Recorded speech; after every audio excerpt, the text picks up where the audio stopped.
السلام علیکم ورحمۃ اللہ وبرکاتہ۔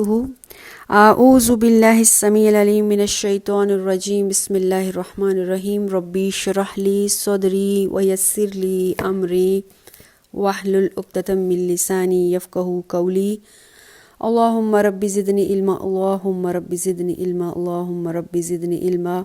اللہم فقہنا فی الدین، اللہم فقہنا فی الدین، اللہم فقہنا فی الدین۔ اللہم انی اسألک علما نافعا وعملا متقبلا ورزقا طیبا۔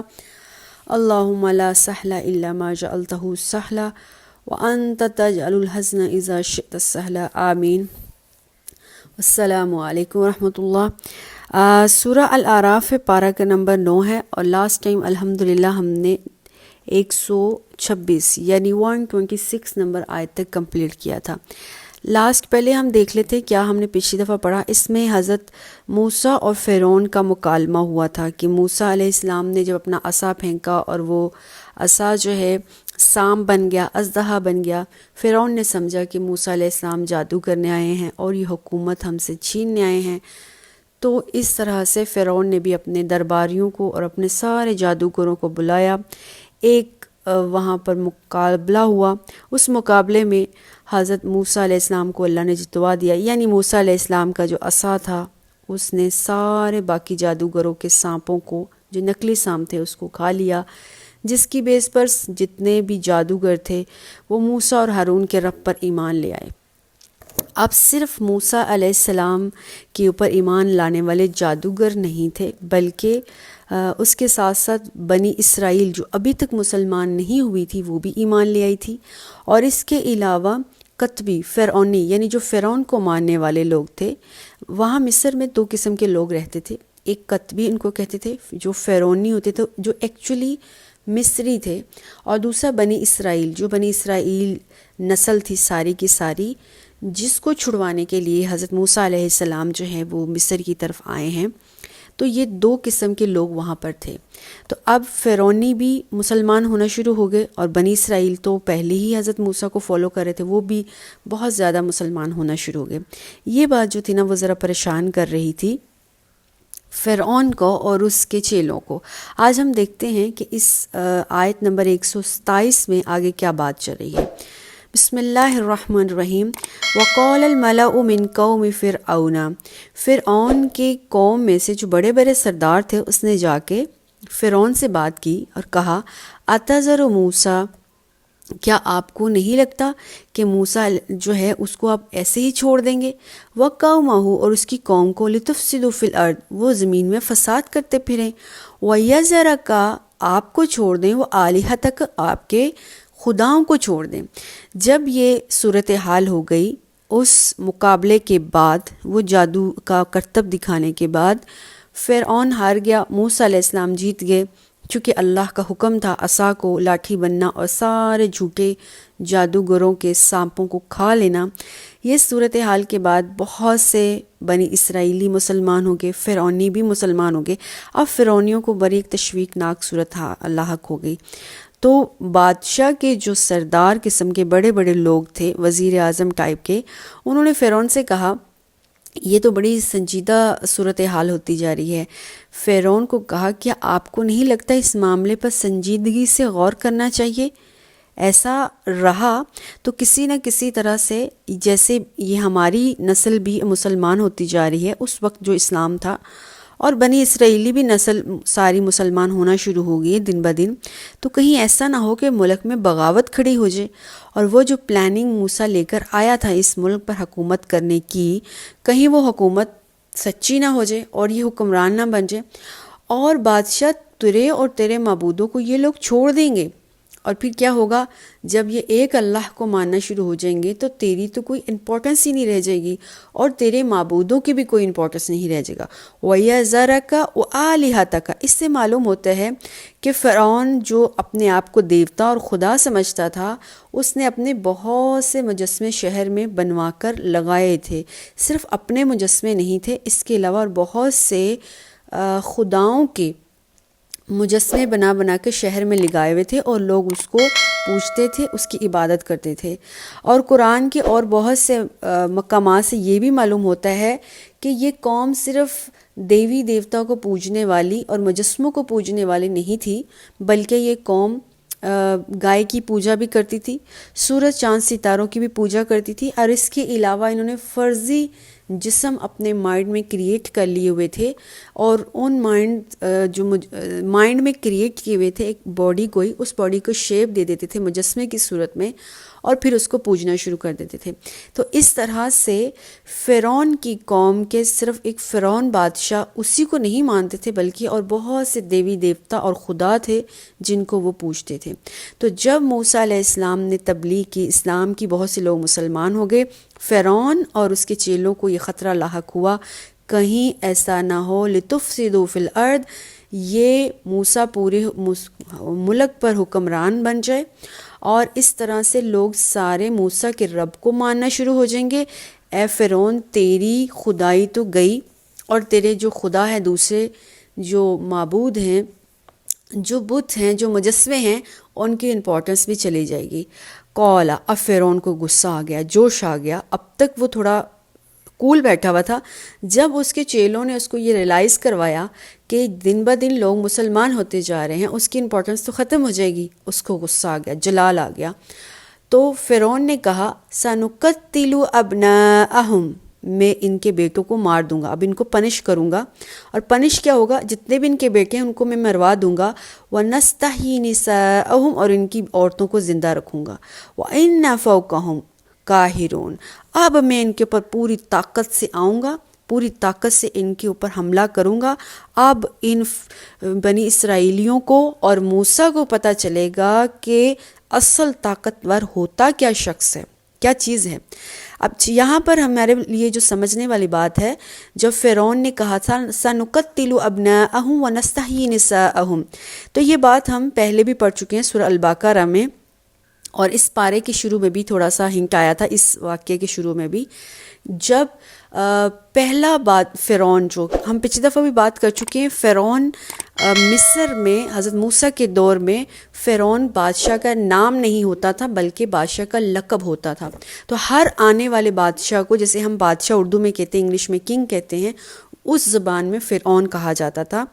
اور جس بادشاہ کے ہاں حضرت موسیٰ نے پرورش پائی تھی، اس کا نام رمیسس تھا، اور اس کو نجومیوں نے بہت پہلے ایک جو خواب آیا تھا، ہم بچپن سے یہ بات سنتے آ رہے ہیں کہ فرعون کے خواب آیا تھا، اور اس خواب کے تحت اس نے نجومیوں کو یا خواب کی تعبیر بتانے والوں کو پوچھا تھا کہ اس خواب کا کیا مطلب ہے۔ تو نجومیوں نے یہ کہا تھا کہ تمہاری سلطنت کو بنی اسرائیل کے ایک لڑکے سے خطرہ ہے، وہ آئے گا اور تمہاری ساری تحت جو ہے اس کو الٹ کر دے گا، سلطنت کا ڈنکا بجا دے گا۔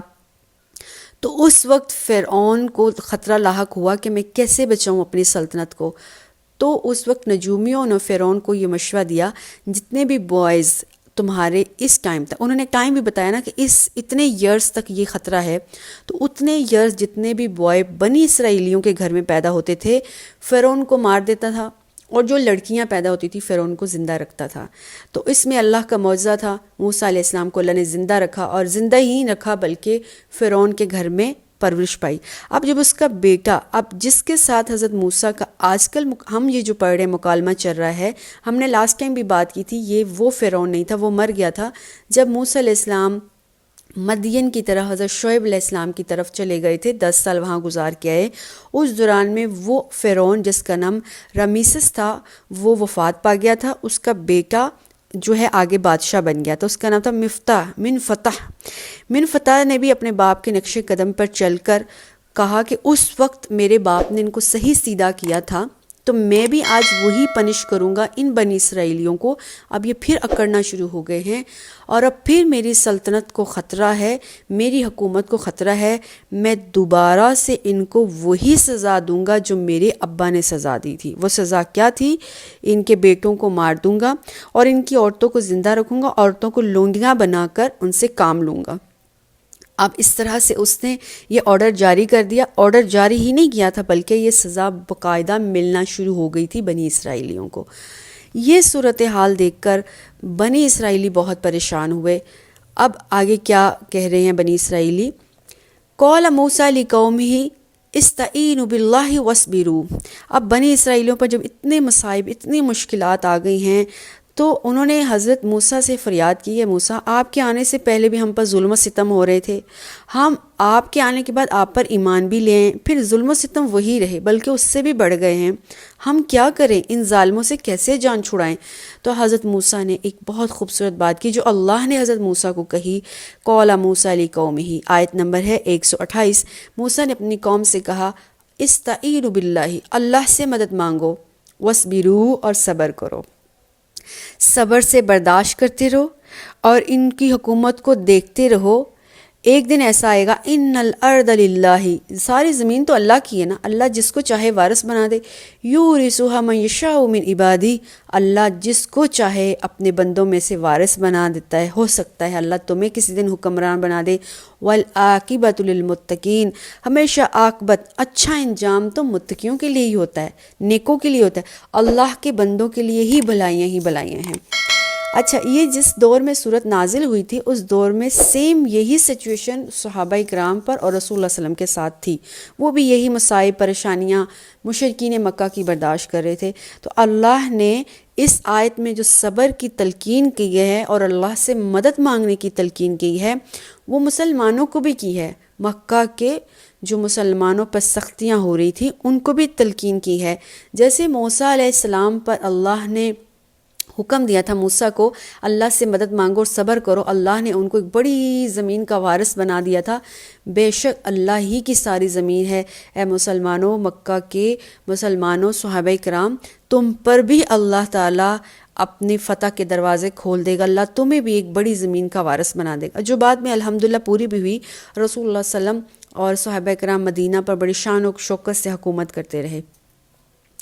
آیت نمبر 129 ہے، قالوا اوذینا من قبل ان تأتینا من بعد ما جئتنا۔ ابھی جو ہم نے بات کی ہے، موسیٰ کے لوگوں نے، جو صحابہ اکرام تھے، موسیٰ کے ساتھی تھے، انہوں نے کہا آپ کے آنے سے پہلے بھی ہمیں دکھ مل رہا تھا، اب آپ کے یہاں پر آ جانے پر بھی ہمیں دکھ ہے، پہلے بھی وہی حالات تھے، ابھی بھی وہی حالات ہیں۔ تو موسیٰ نے کہا قال عسیٰ ربکم، موسیٰ علیہ السلام نے آگے سے جواب دیا ان قریب ہو سکتا ہے آپ کا رب ان یہلک عدوکم، تمہارے دشمن کو ہلاک کر دے، صبر رکھو، قریب ہے، ہو سکتا ہے۔ ایسے ہی ہوتا آیا ہے، ہمیشہ سے ایسے ہی ہوتا آیا ہے، دشمن ہمیشہ جو اللہ اور اس کے صحابہ کے خلاف چلتے ہیں اللہ ان کو ناکام کرتے ہیں، تو تمہارے دشمن بھی اللہ ہلاک کر دیں گے۔ وَيَسْتَخْلِفَكُمْ فِي الْأَرْضِ، اور اللہ تعالیٰ تمہیں قریب ہے کہ اللہ تمہیں زمین میں خلیفہ بنا دے، یہ ایک پیشن گوئی تھی۔ فَيَنْظُرْ كَيْفَ تَعْمَلُونَ، اب جب اللہ تمہیں حکمران بنائے گا پھر اللہ دیکھے گا کہ تم کس طرح سے زندگی گزارتے ہو، اللہ کے حکموں کے مطابق گزارتے ہو یا پھر اکڑ میں آ جاتے ہو۔ تو اللہ کا امتحان دو طرح سے ہوتا ہے، ایک اللہ تعالیٰ آزمائشیں دے کر اور ایک اللہ تعالیٰ خوشحالی دے کر، دو طریقوں سے آزماتا ہے۔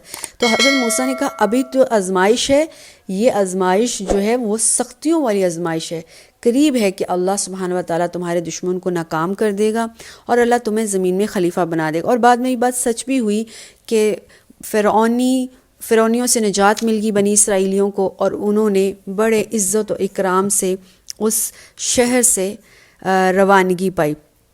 تو یہ جو حالات تھے یہ مشرکین مکہ نے بھی مسلمانوں کے صحابہ کرام کے کر رکھے تھے، جس کی بنا پر اللہ سبحانہ و تعالیٰ نے اس دو آیات میں صحابہ کرام کو بھی پیشن گوئی کی دی ہے، خوشخبری دی ہے۔ دراصل کس چیز کی خوشخبری دی ہے؟ ہجرت مدینہ اور مدینہ پر اور پوری دنیا پر مسلمانوں کے راج کی، کہ اب بھی یہ سختی کے دن ہیں، مصیبت کے دن ہیں، پریشانی کے دن ہیں، ان قریب یہ ٹل جائیں گے۔ کبھی اللہ اس طرح سختیاں دیکھ کر آزماتا ہے، اور اللہ کی زمین بہت وسیع ہے، اور کبھی اللہ تمہیں کسی اور زمین پہ لے جائے اور پھر اللہ سبحانہ و تعالیٰ تمہیں اس زمین کا مالک بنا دے۔ یستخلفکم فی الارض، اللہ زمین پہ تمہیں خلیفہ بنا دے۔ فلینظر کیف تعملون، پھر اللہ دیکھے گا تم اللہ کے قوانین، اللہ کے رولز کیسے اپلائی کرتے ہو. تو اللہ کا یہ ایک انداز ہے، کبھی اللہ مشکلات دے کر، کبھی اللہ تعالیٰ اپنی رحمتیں دے کر. تو جب مشکلات و پریشانیاں آئیں تو ہم ان آیات سے کیا سیکھتے ہیں، مشرکین مکہ کے دور میں صحابہ نے کیا سیکھا، اور ہمیں قرآن کے اس حصے سے کیا سیکھنا ہے. وہ یہ ہے کہ جب مشکلات و پریشانی آنی ہے تو اللہ سے مدد مانگنی ہے اور صبر کرنا ہے. مدد مانگنے کا طریقہ یہ ہے اللہ سے دعائیں کرنی ہیں. ہمارے پاس اور کوئی ہتھیار نہیں ہے سوائے دعاؤں کے، اور دعا ایک بہت بڑا ہتھیار ہے، ویٹ اینڈ واچ کے علاوہ کچھ بھی نہیں ہے. تو صبر کرنا ہے، صبر سے برداشت کرنا، صرف برداشت نہیں کرنا، اللہ سے دعا کرنی. اللہ یہ جو میں کر رہا ہوں اس مشکل وقت میں یا کر رہی ہوں، اس پر مجھے اجر دینا، اور اس ذہن میں یہ بات رکھنا کہ اس کا مجھے اجر ملے گا. اور جب کسی کے اوپر تنگی آتی ہے، مشکل آتی، پریشانی آتی ہے، تو اللہ کی رحمت بہت وسیع ہے. اس مشکل پریشانی کے بعد مشکل کے دروازے تنگ ہو جاتے ہیں، اتنے تنگ ہو جاتے ہیں وہ پھٹ کے کھل جاتے ہیں، اور کھلنے کے بعد پھر کیا ہوتا ہے، پھر آخر میں انسان کے لیے خوشحالی کے دروازے کھول جاتے ہیں. امام شافعی کہتے ہیں زندگی میں جب تمہارے لیے زندگی کا دائرہ بہت تنگ ہو جائے، تمہیں کچھ سجھائی نہ دے، کچھ سمجھ نہ آئے، سمجھ جاؤ کہ اب وہ مشکل ختم ہونے والی ہے.